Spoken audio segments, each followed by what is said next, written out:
In this video, I'm going to teach you how to resize 3D warehouse on SketchUp. It's a very easy process, so make sure to follow along.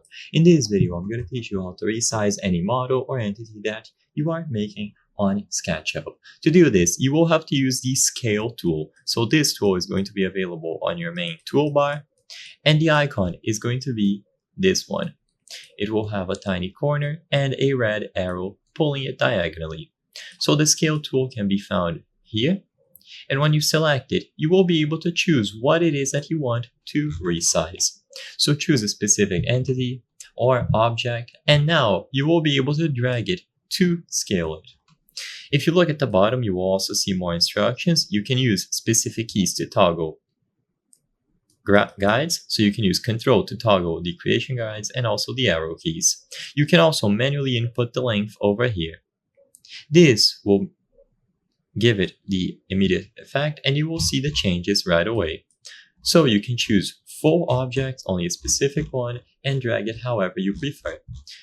Depending on the object that you choose, you will also see these green boundary boxes. You can also use these to rescale the object. For these ones, you click on them and then you drag it around to stretch the selected object. So if you stretch it to the sides, it will grow vertically. It will be stretched horizontally. If you click on one of these upper ones, you can click down, and you can even make it tinier, however you prefer.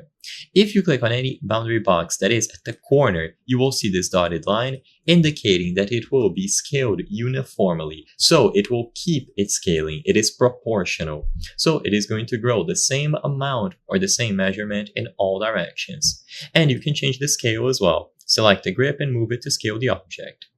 You can toggle the uniformity with Shift. So if you press Shift, it isn't going to be uniform even if you click on the corner ones, and you can press Control to learn more about this. Change the scale manually if you prefer, so you can set it to 2x if you want to double the size, 0.5x if you want to make it tinier, and so on. I hope I was able to help you on how to resize 3D warehouse on SketchUp. If this video helped you, please be sure to leave a like and subscribe for more very easy tips. Thank you for watching.